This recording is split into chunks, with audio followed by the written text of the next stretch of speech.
Hello and welcome to Working with Miniatures. I'm Jim and today we're going to be painting the Harrowgate Graveyard by Reaper Miniatures. Let's get to it. Right after I pick some pecans.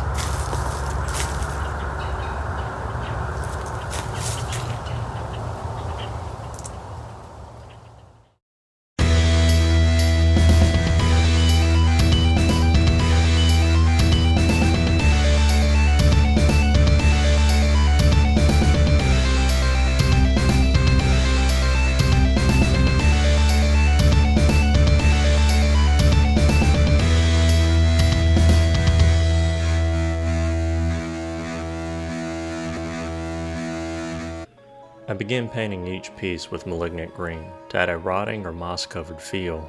Note that I had previously primed each piece off camera using Vallejo primers sprayed with an airbrush, starting with matte black, followed by a zenithal spray of matte black mixed with matte white, and then a lesser zenithal spray of matte white. The primers were diluted with an equal amount of Vallejo airbrush thinner. After each piece has been painted, but before they had a chance to fully dry, I apply Gravelord Grey that has been diluted with Vallejo's glaze medium. Be wary when using this glaze medium, as a little bit of it goes a long way. The Gravelord Grey will be the first step in toning down the vibrancy of the Malignant Green, but we want to avoid completely muting it. After the paint is dried to the touch, I use a small dry brush to stipple and lightly dry brush Werewolf Fur across each piece. You may have noticed that I'm using a small metal palette instead of a wet palette. I wasn't sure how much paint I would need, so I only used 1 or 2 small drops at a time, but I worked at a rate quick enough that a wet palette was not warranted. I then dry brushed Dungeon Grey from the top to the bottom of the stones in a single direction. You can skip this step, as I originally thought this was going to be the last step I would make on the stones, but I decided I needed to tone the green down some more. I applied dark tone wash over all of the stonework. Keep in mind that at no point did I varnish these pieces as I normally would when working with speed paints. I figured if any of the green or gray speed paints reactivated, it would only help blend the colors together.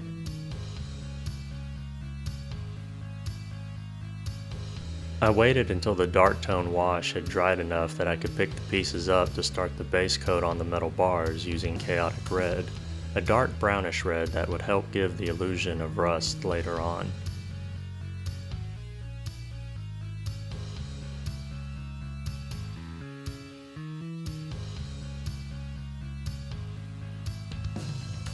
I allowed enough time for the Chaotic Red and Dark Tone wash to fully dry before dry brushing Dungeon Grey in a downward motion across the stonework, as I had done in a previous step.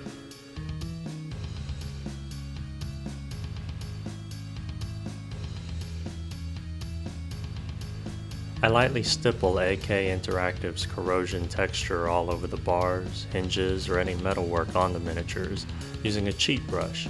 This stuff clumps pretty easily, so be sure to work with only a little bit of it on your brush at a time.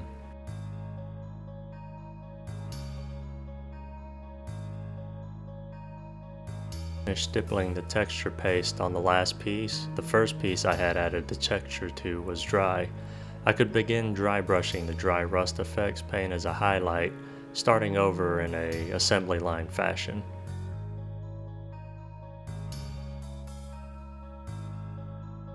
With the pieces fully dry, I throw them on the graveyard board I had made in a previous video to get a feel of how they would look on the table.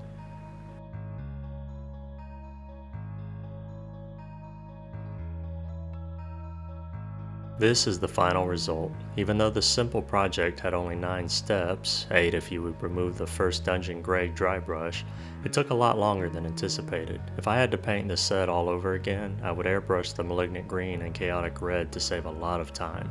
The base coat on the bars alone seemed to take an eternity, though I'm particularly happy with how well the rust effects look.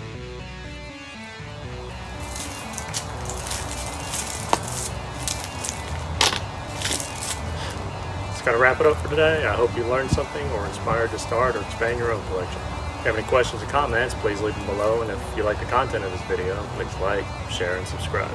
Until next time, I'm Jim with Working with Miniatures. I'm truly grateful for your time, and I bid you a fond farewell. Until the next video.